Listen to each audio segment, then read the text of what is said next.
Hey, how's it going, guys? It's Garrett, your daily dive disciple, coming to you live from Daily Divers. We're gonna have an important one here today. I know they say they're all important, but this one's actually kind of really cool. Actually, it's about our prayers. Did you know that they're incense before God? It's an offering of incense.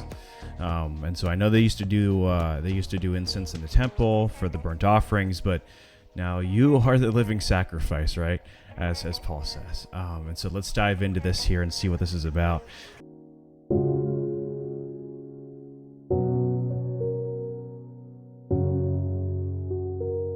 So I got some really cool things to kind of back this up. So this is going to be interesting. So if you look here, you're going to see here in John. So like John says that God is, here I like to use the English Standard or the King James. God is spirit, and those who worship him must worship him in spirit and truth, right? And so what does that even mean? How do we worship him in spirit and truth, right? And so, well, I mean, nowadays, right, most people don't burn incense, hopefully, while they're praying, or, require that they think they have to have incense every time they pray. For example, I know Orthodox and Catholics are a little bit different. But are your prayers in the incense, right? No, they're not in the incense. And so it's actually before God, they are incense, and I'll actually be able to show you this here. And so what does that say in Jeremiah? Well, are we supposed to be this way first off? Are we supposed to be doing this type of prayer? Yes, which I'll actually show you. So Jeremiah 30, 8 through 9 right away says, "It shall come about on that day," so he's talking about in the future sense here, "declares the Lord of hosts, that I will break his yoke off his neck, and I will tear off the bonds, and the strangers will no longer make them their slaves, but they shall serve the Lord their God, and David their king, and on whom I will raise up for them." So he's talking about the future, right? What bonds? Bonds, well, anything. Bonds of slavery, bonds of slaves to sin, right? And then if you look down at 19, he says, he's describing what the restoration is like, and he says, "From them will proceed thanksgiving, and the voice of those who celebrate, and I will multiply them, and they will not be diminished, and I will also honor them, and they will not be insignificant." And so here it says their children also will be as formerly, more or less as how they were in the past, and their congregation shall be established before me, and I will punish their oppressors, right? So what is this Thanksgiving, right? Offerings of Thanksgiving. What is that? Well, actually, Paul tells us this in Romans 12:1.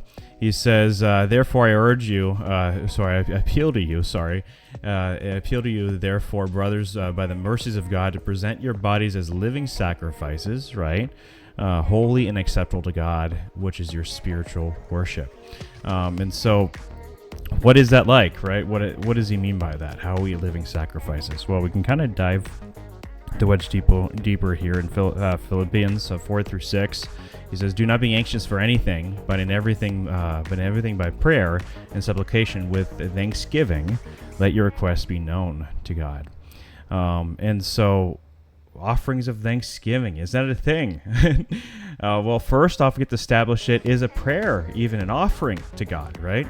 So we can find that, and David was the first one that I could find that actually said this. He says in Psalms 141:2, "Let my prayer be counted as incense before you, and my lifted up my hands as the evening sacrifice." So there we have it. So yes, as you're praising God, singing to God, being thankful to God with your hands up, waving, for example, sometimes we can't help it. It's an offering to God. It's because we're living sacrifices. It's pleasing to Him, right? And we can see more of this in Revelations 5:8. It actually says that, and when he'd taken the scroll, the 4 living creatures, 24 elders fell down before the Lamb, each holding a harp and golden bowls of incense, which are the prayers of the saints. Now, keep in mind, you are a saint right now, actually, if you all who call in the name of Jesus. Which, if you're curious about where I can find that, I'll make a video about it, how we are saints today. I will do that. But yes, if you call on Jesus Christ, you are a saint. You don't have to die, contrary to belief. So our prayers do go up before God as incense, right?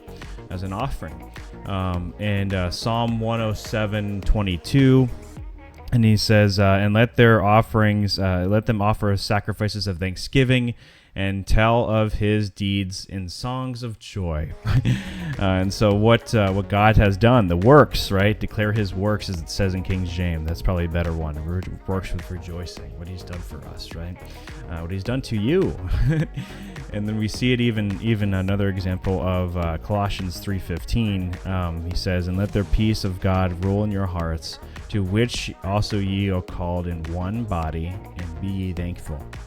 And so, yeah, we're always supposed to be thankful.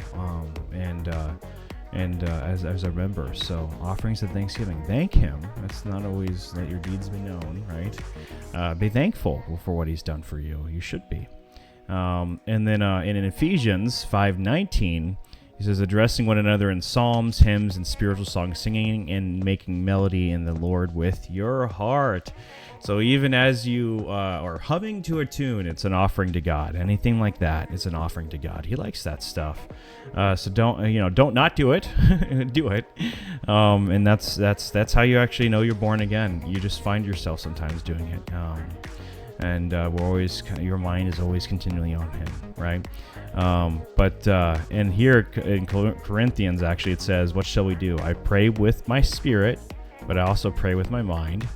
I will sing with my spirit, but I also sing with my mind. So it means he's talking about here, as you're singing the songs, don't do it mindlessly, right? Just in motion. Think about what you're saying, because it's an offering of thanksgiving to him. And we already see this, but let Colossians 3:16, I should have wrote this one down. Let the word of Christ dwell richly within you, as you teach, admonish one another with all wisdom, and as you sing psalms, hymns, and spiritual songs with gratitude in your hearts to God. That's that's another one. I think that's the 3:16. Should have added that one to Colossians, right? But there you have it. So, are your prayers an offering to God? Yes. Yeah. In fact, he says in those days, that's the only offering of we're going to be doing for him. Offering of thanksgiving. There's no other type of offerings we can do for him. For future reference, if you ever get asked, does your prayers even matter? Yes, they do. He actually says the offerings of the wicked are an abomination to him. So those are the people who, I would say that they're praying for worldly things, right? Is it okay to pray for that stuff every now and then? Of course, God knows what you want, and He wants to hear what you need. But there's a difference, right? Going too far. So if this helps you at all, please like, comment, share, subscribe, follow, and I'll continue to make more for you guys here.